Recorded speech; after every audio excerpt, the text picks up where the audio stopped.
Big Boss season 9 Tamil நட்டிப்பு அரக்கி சாண்ட்ராவுடைய ரசிகர்கள் சந்திப்பு பிகைன் வுட்ஸால் முன்னெடுக்கப்பட்டு வெற்றிகரமாக நடந்து முடிந்திருக்கிறது. சாண்ட்ராவுடைய இந்த ஃபேன்ஸ் மீட்டில் பிரஜன் அவர்களும் கலந்து கொண்டிருந்தார். அதில் சாண்ட்ரா தெரிவித்த கருத்து ஒன்று மிகப்பெரிய அளவில் பரபரப்பை ஏற்படுத்தியிருக்கு. சாண்ட்ரா அந்த கார் இன்சிடெண்ட்டில் உங்களுக்கு 1 எபிசோடில் நீங்கள் பார்த்துருப்பீங்க, 24/7 பார்த்துருப்பீங்க. மாயண்ணே வந்திருக்காக, மாப்பிள்ளை மொக்கச்சாமி வந்திருக்காக, அங்கே இருந்து பார்த்த எனக்கு தான் அதை விட பெட்டராக தெரியும், நீங்கள் பார்த்ததெல்லாம் ஒன்றுமே இல்லை, அங்கே எவ்வளோ பெரிய கொடுமை நடந்துச்சு தெரியுமா அப்படின்னு ஒரு விளக்கம் கொடுத்தது மட்டும் இல்லாமல், இவ மலையாளி தானே, இவ சேச்சி தானே, இவ எப்படி பிக் பாஸ் டைட்டில் வந்து ஜெயிக்கலாம் அப்படின்னு என்னுடைய காது பட பிக் பாஸ் சீசன் 9 கண்டஸ்டன்ஸ் பிக் பாஸ் வீட்டுக்குள்ளே பேசினதை கேட்கும் போது எனக்கு உண்மையிலேயே ரொம்ப கஷ்டமாக இருக்கும் அப்படின்னு சாண்ட்ரா தன்னுடைய ஃபேன்ஸ் மீட்டில் போட்டு உடைச்சிருக்காங்க. சாண்ட்ராவுக்கு அப்படி என்ன கொடுமை அந்த கார் டாஸ்கின் போது நடந்தது. சாண்ட்ரா ஒரு மலையாளி தானே, சேச்சி தானே, அவ எப்படி டைட்டில் ஜெயிக்கலாம் அப்படின்னு சாண்ட்ராவுடைய காது பட பேசினது யாரு அப்படிங்கிறத பற்றி தான் இந்த வீடியோவில் தெள்ள தெளிவாக பேச இருக்கிறோம். முதல்ல கார் இன்சிடென்ட்ல இருந்து ஆரம்பிப்போம். கார் இன்சிடென்ட்னால தான் பிஜே பார்வதி மற்றும் கமருதீன் 2 பேருக்குமே ஜோடியாக ரெட் கார்டை கொடுத்து விஜய் சேதுபதி அவர்கள் அனுப்பியிருந்தார். நம்ம திரும்ப பேசியிருந்தோம். கார் இன்சிடெண்ட்டில் விஜே பார்வதி மற்றும் கமருதீன் மேலே 50 விழுக்காடு தவறு இருக்குது அப்படின்னா 50 விழுக்காடு சாண்ட்ராவுடைய ஆஸ்கர் லெவல் தத்ரூப நடிப்புனால தான் மீதி இருக்கிற 50% வந்து இவங்க 2 பேருக்குமே ரெட் கார்டு கிடைப்பதற்கு ஒரு முக்கிய காரணமாக அமைஞ்சிச்சு அப்படின்னு நம்ம சொல்லியிருந்தோம். சாண்ட்ரா நான் வந்து அங்கே உட்கார்ந்துருக்கும் போது இவங்க 2 பேரும் என்னை தள்ளிவிட போகிறாங்கன்றது தெரிஞ்சிருச்சு. அதனால் ஒரு கயிறு மாதிரி உள்ளே இருந்திருக்கு, அதை எடுத்து நான் வந்து என்னோடய காலில் கட்டிக்கிட்டேன். அதுக்கப்புறம் கமருதீன் வந்து பின்னாடி தள்ளி போய் என்னை எட்டி உதைச்சு என்னை வெளியில் தள்ள முடியல. அப்படிங்கிறப்ப லாக்கை பிடிச்சி இழுக்கும் போது லாக்கு கையோடு வந்துருச்சு. அதுக்கப்புறம் கமருதீன் என் மேலே வந்து என்னை கிராஸ் பண்ணி காரோடைய டோரை வெளிப்பக்கமாக திறந்து என்னை பிடிச்சி பகிரங்கமாக கீழே தள்ளி விட்டாங்க. அப்படி கீழே தள்ளி விட்டப்போ நான் காலில் சுற்றி இருந்த அந்த கயிறு வந்து என் காலிலேயே தான் இருந்துச்சு. எனக்கு பல இடங்களில் அடிபட்டு பின்னாடி கையில் காலில்னு பல இடங்களில் இரத்தக்கட்டு ஏற்பட்டிருந்துச்சு அப்படின்னு அவங்களுடைய ட்ரமாட்டிக் ஸ்டோரியை சொல்கிறாங்க. உண்மையிலே கேட்குறப்போ உண்மையிலே ரொம்ப கஷ்டமாக இருந்துச்சு. நம்ம இந்த இடத்துல பார்வதி மற்றும் கமருதீனை நியாயப்படுத்தவே முடியாது. சாண்ட்ரா ஒரு நடிப்பு அரக்கி அப்படின்றதுக்காக பார்வதி மற்றும் கமருதீன் தவறே பண்ணலை அப்படின்னு அவங்களுக்கு கண்ணை மூடிட்டு நம்மளால் முட்டு கொடுக்க முடியாது. நமக்கு வந்து சாண்ட்ராவை பார்த்து எழக்கூடிய கேள்வி என்னென்னா, ஏமா நீ விழுந்தது வந்து புல்தரையில் விழுகும் போது பிளட் கிளாட் ஆகுமா, இரத்தக்கட்டு ஏற்படுமா அப்படிங்கிற கேள்விக்கு யாராவது டாக்டர்ஸ் நம்ம வீடியோவை பார்க்கக்கூடிய நபர்கள் இருந்தால் தயவு செஞ்சு கமெண்ட் செக்ஷனில் பதில் சொல்லுங்கள். ஸோ இந்த இடத்துல கமருதீன் வந்து என் காலில் விழுந்தது கூட எனக்கு தெரியாது.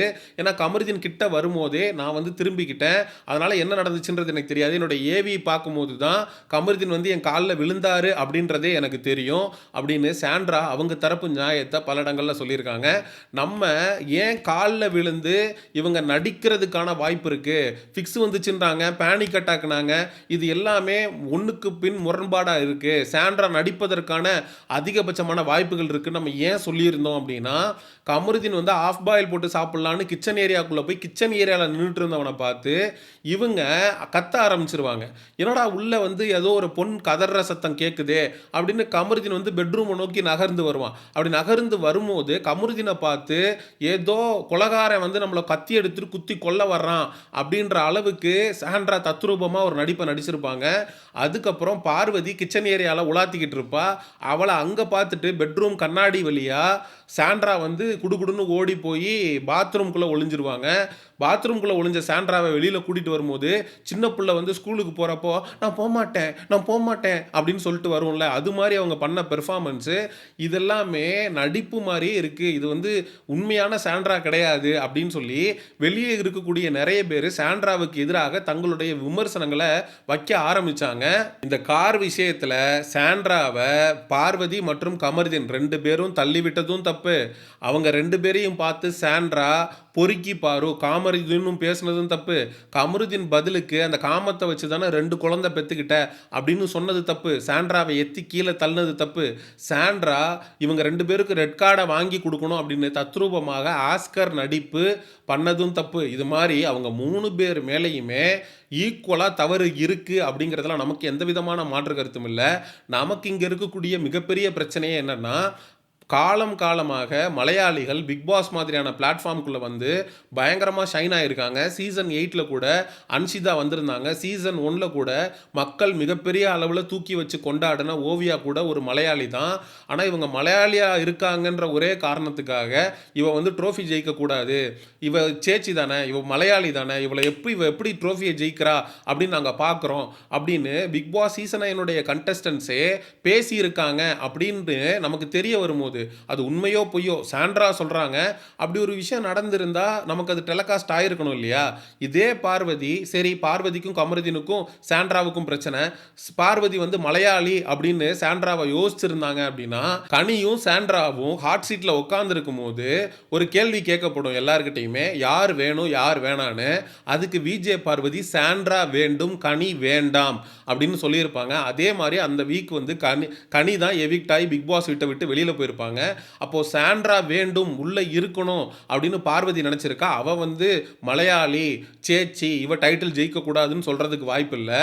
கமருதீன் வந்து பார்வதியோட தான் இருக்கிறான். அப்படி அவன் பேசியிருந்தானா பார்வதி டே ஒரு ரிலீஜியனை வச்சோ ஒரு இனத்தை வச்சோ நம்ம வந்து இந்த இடத்துல வந்து பேசுறது ரொம்ப பெரிய தப்புடா அப்படின்றத அவர் சுட்டி காட்டியிருக்கிறதுக்கு வாய்ப்பு இருக்குது. ஸோ மெஜாரிட்டியாக அப்படி ஒரு விஷயத்தை யாருமே செய்கிறதுக்கான வாய்ப்பே இல்லை. அப்படி செஞ்சுருந்தாங்கன்னா எப்படி வீக்கெண்டில் திவாகரை நிற்க வச்சு நீங்கள் யார் சார் தகுதி தராதரத்தை பற்றி பேசுகிறதுக்கு அப்படின்னு இதே விஜய் சேதுபதி அவர்கள் தன்னுடைய மச்சானுடைய மனைவி சாண்ட்ராவுக்கு நீதியை வாங்கி கொடுத்துருப்பார். நாங்கள் மலையாளிக்கு எந்த அளவுக்கு ஸ்பேஸ் கொடுக்குறோம் அப்படின்னு இவனுங்க உண்மையிலேயே அதை தட்டி கேட்டிருப்பானுங்க சேனல் சைடில் இருந்து. அப்படி ஒரு விஷயம் நடக்கவே இல்லை அப்படின்றது தான் 100க்கு 100 மறக்க முடியாத உண்மை. அங்கே உள்ளே இருக்கிற யாருமே இவ மலையாளி, இவ டைட்டில் ஜெயிக்கக்கூடாது அப்படின்னு பேசின மாதிரி எனக்கு ஞாபகத்தில் இல்லை. ஏன்னா விக்கல்ஸ் விக்ரம், சபரி, அதுக்கப்புறம் ஒட்டுமொத்த அன்பு கேங்குமே இன் ஃபேவர் ஆஃப் சாண்ட்ரா தான் இருந்தாங்க. இந்த ரெட் கார்டு விஷயத்தில் கூட, இந்த கார் இன்சிடெண்ட்டில் கூட ஒட்டுமொத்த ஹவுஸ்மேட்ஸுமே சாண்ட்ராவுக்கு தான் ஆதரவாக இருந்தாங்களே தவிர, இன்னும் சொல்ல போனால் கானா வினோத் அவன் வந்து பார்வதிக்கும் கமருதீனுக்கும் க்ளோஸு. அவனே வந்து பார்த்தீங்கன்னா சாண்ட்ராவுக்கு ஆதரவாக பார்வதியை காரி துப்பியிருப்பான், கமருதீனை கழுவி ஊற்றிருப்பான். ஸோ பிக் பாஸ் வீட்டுக்கு உள்ளேயும் சரி சேனலும் சரி இந்த ஒட்டுமொத்த ரெட் கார்டு இஷ்யூலையுமே சாண்ட்ராவுக்கு தான் ஆதரவாக நின்றுருக்காங்க. ஸோ அப்படிப்பட்ட சேனலும் உள்ளே இருக்கக்கூடிய கண்டஸ்டன்ஸும் இவங்களை மலையாளியாக பார்த்தாங்க, இவங்க மலையாளி தானே அதனால் ஜெயிக்கக்கூடாதுன்னு நினச்சாங்க அப்படின்னு சாண்ட்ரா தன்னுடைய ரசிகர்கள் சந்திப்பில் பேசினது உண்மையிலே அதிர்ச்சி அளிக்கக்கூடிய ஒரு விஷயமா இருக்குது. எனக்கு இதை விட ரொம்ப பெரிய அதிர்ச்சி என்னென்னா, சாண்ட்ராவுக்கெல்லாம் ரசிகர்கள் எங்கடா இருக்காங்க சாண்ட்ராவுக்கு ரசிகர்கள் இருக்காங்களா அப்படிங்கிறது அதை விட ஆச்சரியமாக இருந்துச்சு. ஏன்னா பிகைன் ரூட்ஸ் வந்து இவங்களுக்கு வந்து ஒரு ஃபேன்ஸ் மீட்டர் நடத்தும் போது அங்கே யார் போய் உட்காந்தாங்க, தலைக்கு 100 ரூபான்னு கொடுத்து ஆளை கூட்டிகிட்டு வந்தாங்களா அப்படின்றது நமக்கு தெரியல. ஏன்னா சாண்ட்ராவுக்கு பிரஜனுக்கெல்லாம் ஃபேன்ஸ் இருக்காங்க அப்படின்றத சத்தியமாக நம்மளால் நம்ப முடியல. மக்களாகிய உங்கள்கிட்டே கேட்குறேன், ஏன்னா இந்த கார் இன்சிடெண்ட்டில் நம்ம வந்து அந்த 1 hour எபிசோடு 24/7 சேனல் நமக்கு சொன்னது இதெல்லாமே பார்த்துருப்போம். சாண்ட்ராவுடைய வியூவில் இருந்து சாண்ட்ரா ஒரு கருத்தை வச்சிருக்கிறாங்க. அதுக்கப்புறம் சாண்ட்ரா மலையாளி அப்படின்றதுனால டைட்டில் ஜெயிக்கக்கூடாதுன்னு சீசன் 9 கண்டஸ்டன்ஸ் வந்து நினைச்சதாக சாண்ட்ரா ஒரு மிகப்பெரிய குற்றச்சாட்டையும் வைக்கிறாங்க. மக்களாகிய நீங்கள் சாண்ட்ராவுடைய இந்த ஃபேன்ஸ் மீட் பற்றி, ஃபேன்ஸ் மீட்டில் சாண்ட்ரா தெரிவித்த கருத்தை பற்றி என்ன நினைக்கிறீங்க அப்படிங்கிற உங்களுடைய கருத்துக்களை மறக்காமல் கமெண்ட் செக்ஷனில் சொல்லுங்கள். And exclusive entertainment and Bigg Boss ரிலேட்டடான டாபிக்ஸுக்கு மிஸ்டர் செய்யோன் சேனலை சப்ஸ்கிரைப் பண்ணுங்கள். See you in the next video. Bye bye.